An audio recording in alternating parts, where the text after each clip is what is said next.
रामधारी गुप्ता खंड 2 100 शब्द प्रति मिनट डिक्टेशन स्टार्ट करते हैं 5 सेकेंड बाद।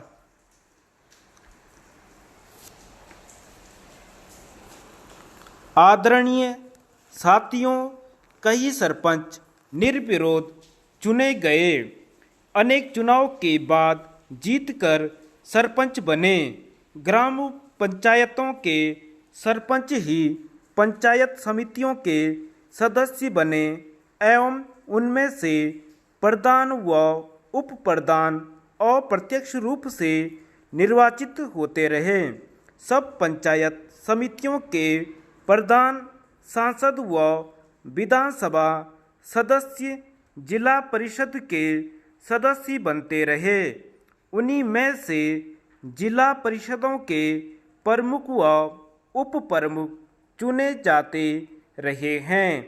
न केवल राजस्थान राज्य में ही अपितु देश के अधिकांश राज्यों में पंचायती राज व्यवस्था की स्थापना के आरंभ के वर्षों में इन संस्थाओं ने ग्रामीण विकास की दिशा में अच्छे परिणाम दिए, लेकिन कुछ वर्षों बाद किन्हीं कारणों की वजह से पंचायती राज संस्थाएं अपने सौंपे गए उत्तरदायित्व को सही ढंग से निष्पादित करने में असमर्थ दिखाई देने लगीं, अर्थात ये संस्थाएं अपेक्षित परिणाम देने में असफल रहीं।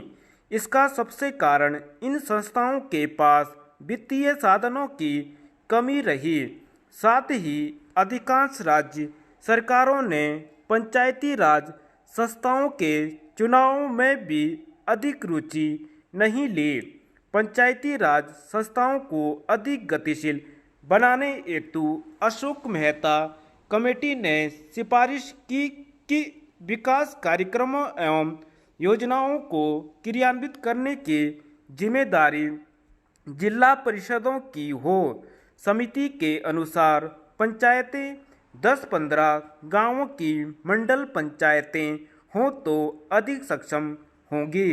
ये मंडल पंचायतें ग्रामीण विकास योजनाओं को क्रियान्वित करेंगी। साथ ही समिति ने पंचायती राज संस्थाओं के चुनाव मुख्य निर्वाचन अधिकारी से करवाने की सिफारिश भी की।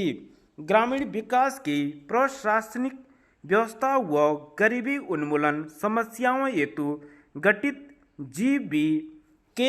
राव कमेटी ने जिला स्तर पर योजनाएं बनाने व नियमित चुनाव कराने की सिफारिश की थी। देश की पंचायत राज व्यवस्था को सुदृढ़ व पुनर्जीवित करने हेतु गठित डॉक्टर लक्ष्मीमल सिंघवी कमेटी ने ग्राम पंचायतों को अतिरिक्त वित्तीय साधन देकर अधिक सक्षम बनाने पर बल दिया तथा साथ ही पंचायती राज संस्थाओं को संवैधानिक मान्यता दिए जाने पर भी विशेष बल दिया।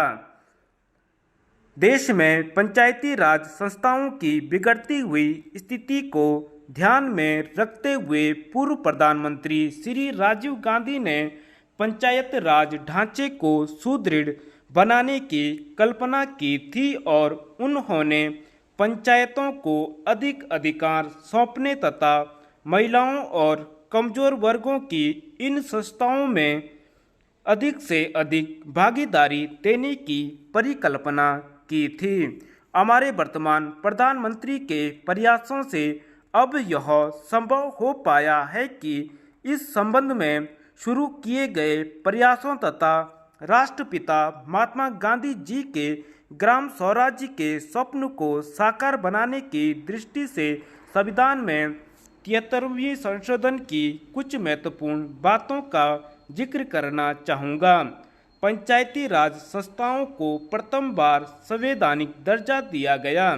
सभी राज्यों में पंचायती राज की त्रिस्तरीय पद्धति लागू की गई, लेकिन जिन राज्यों की जनसंख्या 20 लाख से कम है वहां बीच के स्तर की इकाई गठित करने की मर्जी राज्य सरकारों पर छोड़ी गई है।